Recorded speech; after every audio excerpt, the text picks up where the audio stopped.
Hi, and welcome to the Modern Persian Food Podcast. We are food bloggers, Bita Arabian, and Bita Nazem Kelly, and we're here to share with you the rich flavors and fresh ingredients of Persian cooking and how to incorporate them into today's modern lifestyles.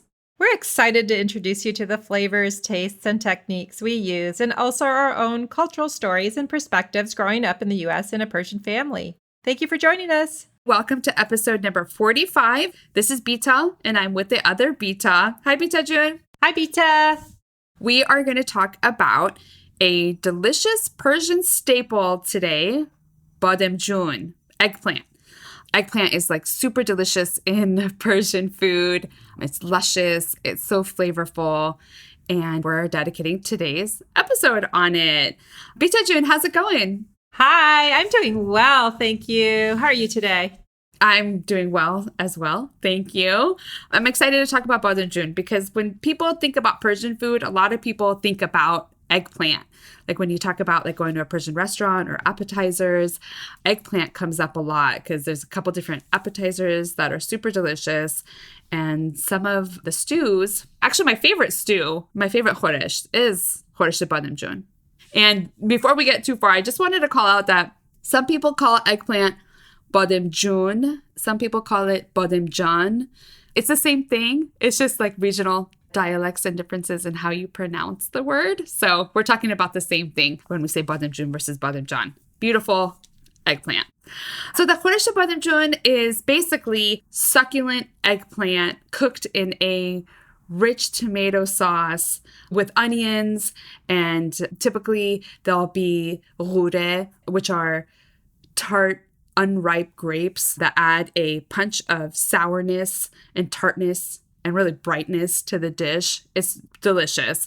It could be served with red meat. It could be with like lamb or beef, or you can actually make it with poultry. You can make it vegetarian, served on a bed of steamy Persian rice. That's like my favorite. You know, the problem, though, with cooking Khoresh Bademjoon is the traditional way to make it sucks up a ton of oil because the eggplants are just really suck up a lot of oil if you fry them.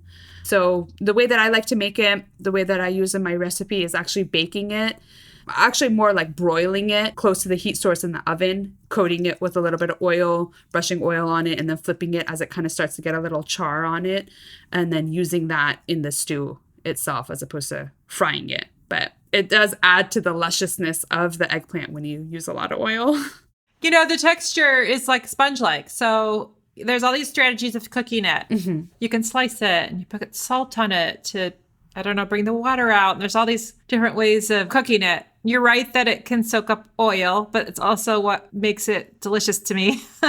Yeah. But I have a cheat for cooking eggplant. I prefer the milder version, the Japanese eggplant that's long and skinny. Mm-hmm. And I simply bake it whole in the oven. And I do not have a Khoresh recipe. It's one of those things I really love eating, but I haven't learned how to bake. Mm-hmm. But I do like to make an eggplant dip. And I use that baked eggplant, and then I just sort of peel the skin off and pulse it in the Cuisinart. Eggplant, it can be hard for picky eaters because of the texture issues, but I find that when I make it in dip form, everyone loves it because the flavor is so delicious. Yeah, it's delicious. A version of that dip with the addition of Kashk Bademjoon is like an appetizer. You can use it as a side dish. And Kashk is like a byproduct of cooking down the yogurt with salt. Some people refer to that as like a whey. It's very complex. It has a lot of complex flavors. So like I'm not doing Kashk justice by describing it like that, but it's very umami forward. Some people love it. Some people hate it. So if you want to make that eggplant dish and add Kashk, you can make Kashk Bademjoon. If you don't want to use the Kashk, you can substitute yogurt or sour cream to make like a really amazing appetizer that you can serve on its own or with crackers. So delicious. And the Kashk is going to give it the traditional flavor. It's, like you said, so delicious, hard to describe, sort of salty, smoky, with the eggplant kind of smoky, and like nothing else. It's very delicious. It's really delicious. There's also another appetizer, Mirza Ghassemi. Can you tell us a little bit about Mirza Ghassemi? The Mirza Ghassemi is a regional eggplant dish which has tomatoes. It's really garlicky and onions and delicious. And I don't know a ton about it other than it has tomatoes. So that's a differentiator. And we did have an expert, the Caspian Chef from the Caspian Sea region on our podcast. You can refer back to episode 31. Yeah, he also talked about a dish called Meleh Ghormeh.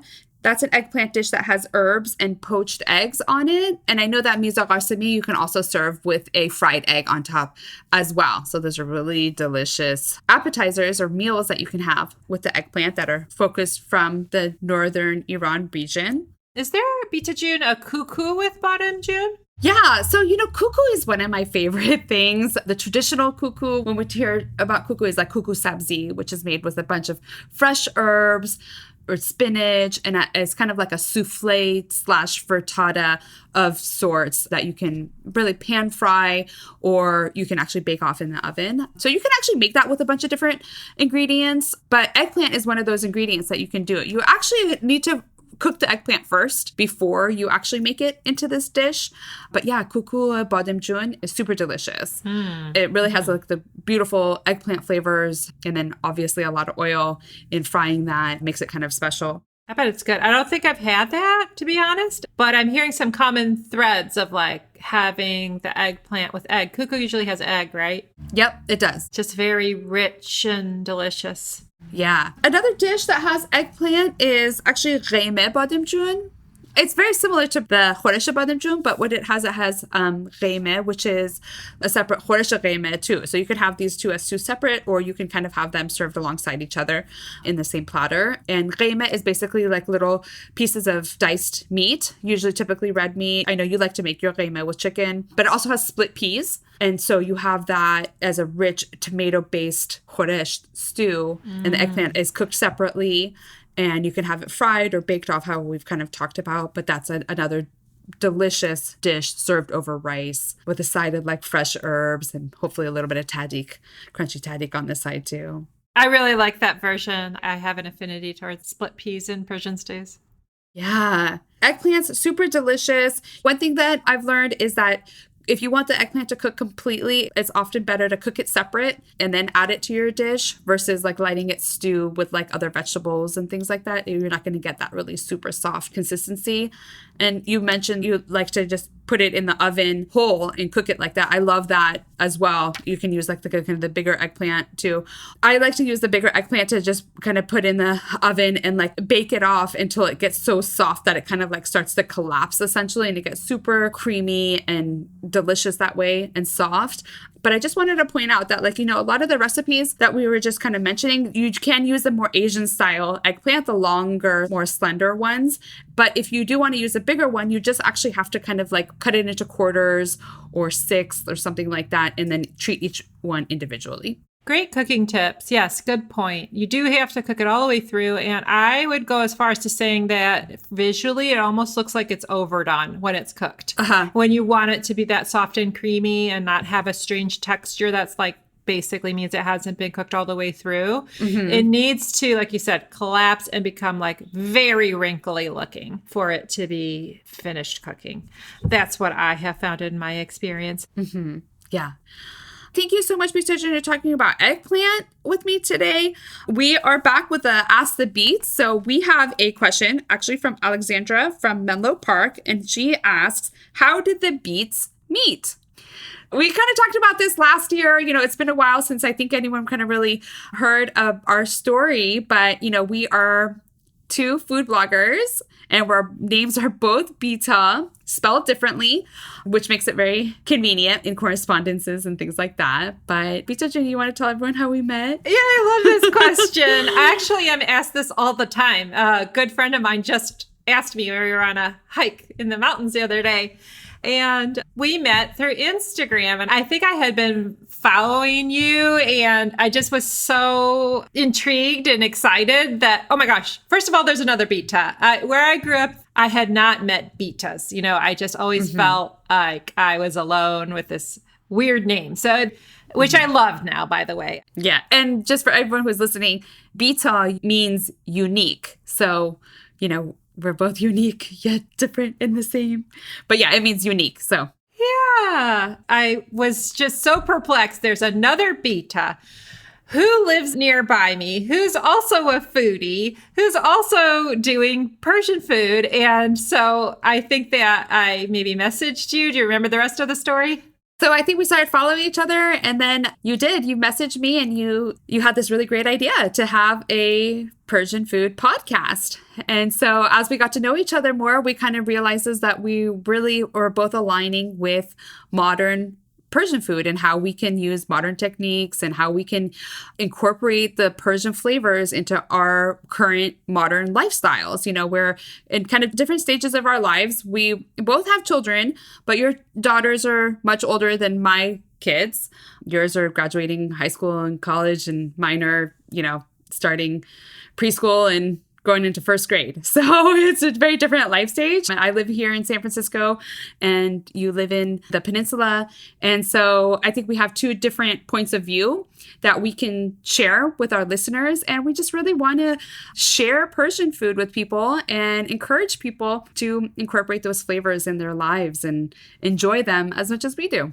Yeah, I've been so grateful for this partnership. I had been looking for a partner in work for a very long time. In my nutrition coaching, I have always worked remotely through Zoom and FaceTime. And then through food blogging, which was kind of my passion project, it's something that I love, but is also somewhat lonely work. So when I found someone, with so many similarities in terms of what our mission is, it's been wonderful. And we complement each other so well. Coming from this is like a little personal share now in the Ask the Beats, but I love that through all of your trips back to Iran. So here's a way that we're the same but different. I was born in Iran, raised in the Midwest, and only got to go back one time pre-revolution. My family did not go back.